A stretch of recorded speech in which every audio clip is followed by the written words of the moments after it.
Mark Antonacci is a lawyer here in town, also a Shroud of Turin expert.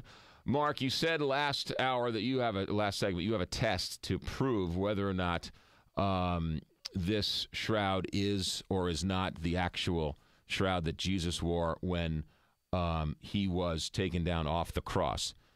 Pretty extraordinary to think that the body disappeared in a burst of radiation.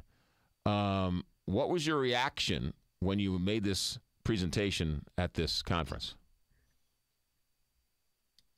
That wasn't the first time I came to that conclusion, but I mean, my reaction is... No, what was their reaction?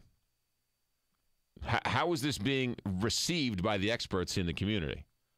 Many of those experts, I had called, in my book, I wrote a book in 2000 called The Resurrection of the Shroud, and I called for these same tests at that time in that book, and I gave the same hypothesis of how the radiation was occurred on the shroud, and how this same event would cause the unique body images to appear on the cloth as well. So many of the people in that audience were aware of my 2000 book and had read it. Okay. What are the possibilities of somebody running this test? Who owns the shred? The Catholic Church own it? Yeah, the Vatican owns it. Yeah. How close are we to them actually agreeing to allow you to do this? You know, everything's up in the air right now as far as who's going to even be Pope. Well, no, I understand that, but in years past, when you've made this request, have you gotten past the front door? No. Right. I have not. What about some of the other experts, some of the scientists? Have any scientists come to you and sort of defended your notion? Oh, sure. Sure. We have some of the finest scientists in the world that are doing research just in this regard that were with me at the conference, right, and that also gave papers. I mean, they're doing studies and have presented papers at the same conference that shows that if you irradiate linen, which is what the shroud is, it's a linen cloth, if you irradiate it with neutrons, it will not only create carbon-14 isotopes within the linen, these atoms or isotopes are not removed when you pre-treat and clean it prior to radiocarbon dating. Normally, if you add carbon-14 to an object that you're dating, that won't screw up your date results because you can pre-treat and clean it and rinse that stuff off with various acids and bases. However, with radiation, these additional carbon-14 atoms are within the molecular structures of the linen, and they're not removed when you pre-treat and clean it. But so your point is they're getting skewed data on this carbon dating because of this. Your hypothesis is from this radiation. Yes. And where did this radiation come from? There's really only one reason. There's really only one logical source. Right. It's kind of George Norrie-esque. You would agree, right? I mean, you're kind of out there. If it wasn't for the fact that all the other evidence in this cloth is also consistent with every element of the passion, crucifixion, death, burial, and as well as the resurrection of the historical Jesus Christ, as these accounts were written in what are the most attested sources of antiquity. Were it not for that, I would agree with you. Let's say it's determined that the shroud is from that time. Yes. Still doesn't prove that it was his and he was wrapped in it, does it? You would have a man who was crucified, who incurred all the tortures that Christ did in the same time, in the same location. Couldn't have been the other two on each side of him? They could have been wrapped in this. No, there's no historical source that says either the two prisoners were also buried. In fact, the same source that mentions the two prisoners says that Jesus was buried in a linen shroud. Right. And these other two prisoners, They weren't crowned with thorns. They weren't stabbed in the side. They don't have pre-mortem and post-mortem blood on the cloth or on their bodies. Right. And they didn't have any of they weren't scourged. The man has 130 scourge marks on him. Do you want it to be true? Or are you coming at this purely through scientific, I'd like to know? Do you think it is? I think it is. Do you think it is because of your science background, your law background, or your religious background, wanting it to be so it has clouded your judgment in other ways?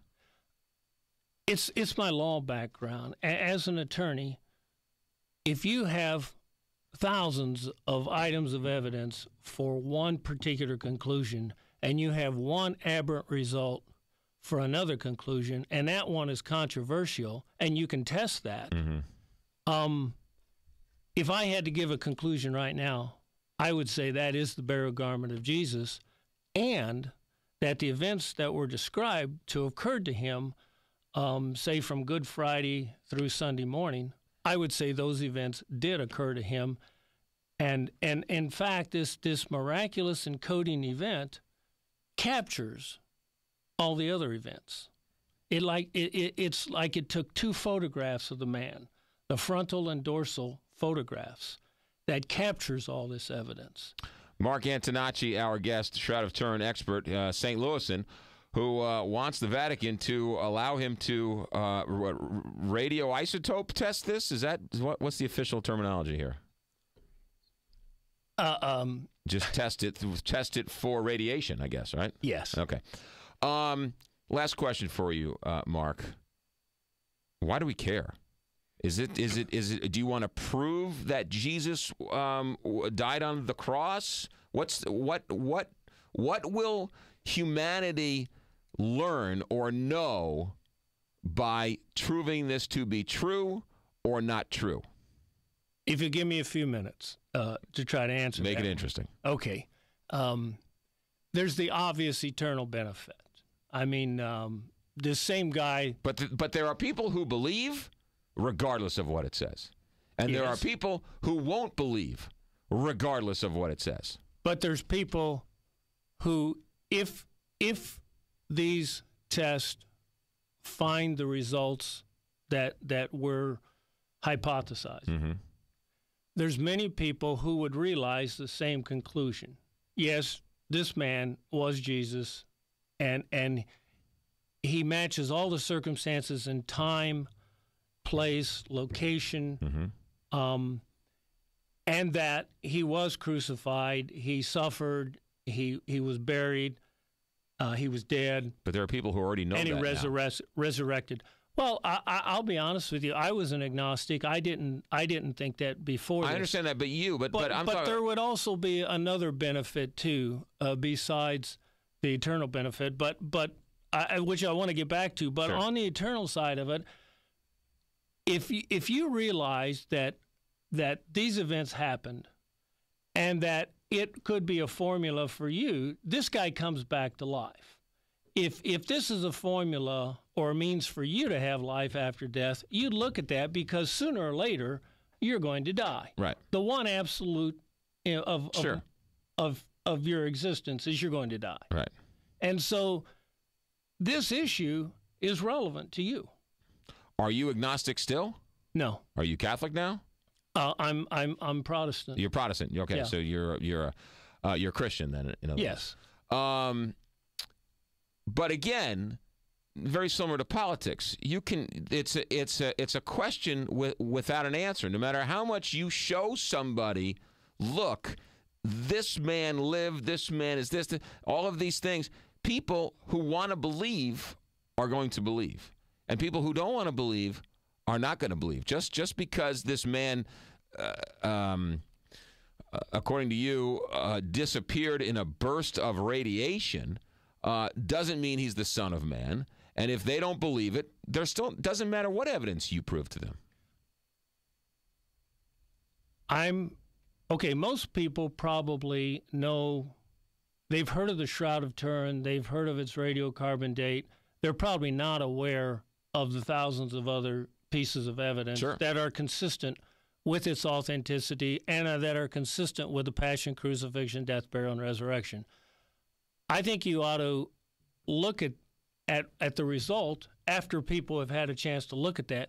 You don't know what you would think until you've looked at all the evidence. True, yeah. And I plan to put it out in a book if I can obtain all this evidence. But it seems to me like it's a long shot for the Vatican to allow you to do this test. I think it's a matter of time when it will be done, because they have everything to gain and nothing to lose. Right now, if you did these tests and you're not able to show that it was irradiated with particle radiation, you're in the same situation you are right now. The shroud is mysterious, and it could be Jesus' burial cloth. It could not be. But if it's irradiated with particles, a miraculous event had to happen to that guy. That is Mark Antonacci, a lawyer here in town, also a Shroud of Turin expert. Interesting stuff, Mark. Good luck. But there's other benefits to it as well. Which is? How much time I got? No, you're out of time. Okay. Come back another time. Stay tuned for the stunning conclusion. You bring me the broomstick of the Wicked Witch of the West, and I'll give you more time. How about that? I won't bring it. All right, there you go. 9:30. We'll come back here. Mark, thanks for your time. Interesting stuff. Back in a moment on the Big 550 KTRS.